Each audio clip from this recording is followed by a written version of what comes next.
Assalamualaikum warahmatullahi wabarakatuh.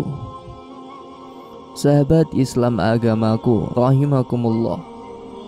Pada kesempatan kali ini saya akan kembali bercerita tentang kisah Abu Nawas dan botol ajaib.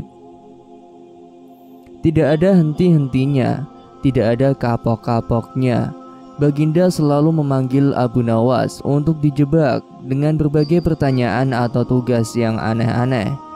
Hari ini Abu Nawas juga dipanggil ke istana. Lantas bagaimana kelanjutan kisahnya? Jangan kemana-mana, simak videonya sampai akhir.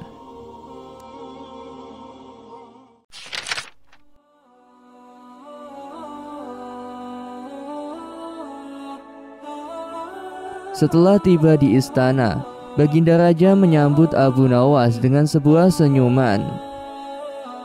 Akhir-akhir ini, aku sering mendapat gangguan perut, kata tabib pribadiku. Aku kena serangan angin, kata Baginda Raja memulai pembicaraan. Ampun tuanku, apa yang bisa hamba lakukan hingga hamba dipanggil? Tanya Abu Nawas. Aku hanya menginginkan engkau menangkap angin dan memenjarakannya, kata Baginda. Abu Nawas hanya diam. Tak sepatah kata pun keluar dari mulutnya. Ia tidak memikirkan bagaimana cara menangkap angin nanti, tetapi ia masih bingung bagaimana cara membuktikan bahwa yang ditangkap itu memang benar-benar angin. Karena angin tidak bisa dilihat, tidak ada benda yang lebih aneh dari angin. Tidak seperti halnya air, walaupun tidak berwarna tetapi masih bisa dilihat, sedangkan angin tidak. Baginda hanya memberi Abu Nawas waktu tidak lebih dari 3 hari. Abu Nawas pulang membawa pekerjaan rumah dari Baginda Raja. Namun Abu Nawas tidak begitu sedih, karena berpikir sudah merupakan bagian dari hidupnya, bahkan merupakan suatu kebutuhan. Ia yakin bahwa dengan berpikir akan terbentang jalan keluar dari kesulitan yang sedang dihadapinya. Dan dengan berpikir pula, ia yakin bisa menyumbangkan sesuatu kepada orang lain yang membutuhkan, terutama orang-orang miskin. Karena tidak jarang Abu Nawas menggondol sepundi penuh uang emas hadiah dari Baginda Raja atas segala kecerdikannya. Tetapi sudah 2 hari ini Abu Nawas belum juga mendapatkan akal untuk menangkap angin, apalagi memenjarakannya.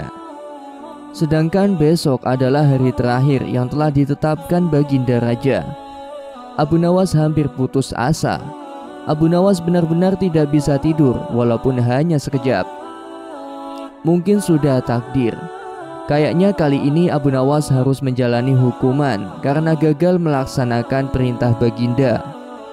Ia berjalan gontai menuju istana.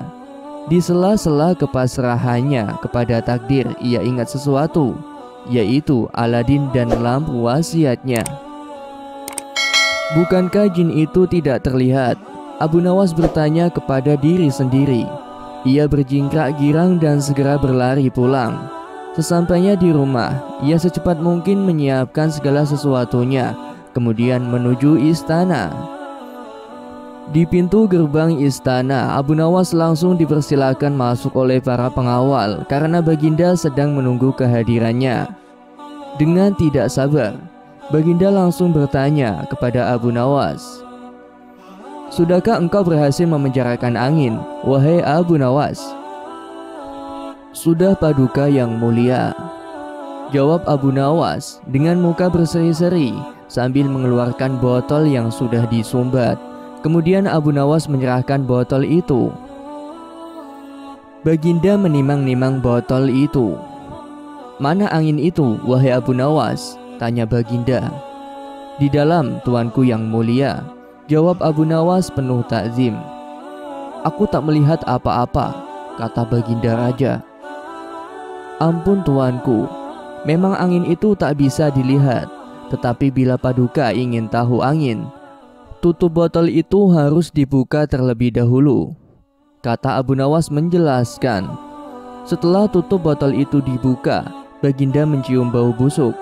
bau kentut yang begitu menyengat hidung. "Bau apa ini, wahai Abu Nawas?" tanya Baginda marah.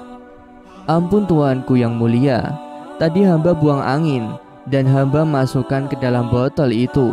Karena hamba takut angin yang hamba buang itu keluar, maka hamba yang memenjarakannya dengan cara menyumbat mulut botol itu," kata Abu Nawas ketakutan.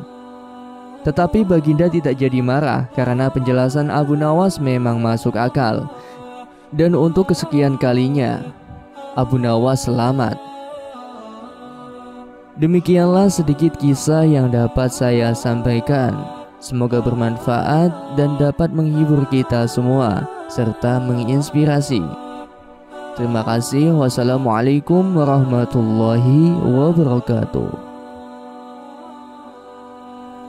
Demikianlah kisah yang dapat saya sampaikan.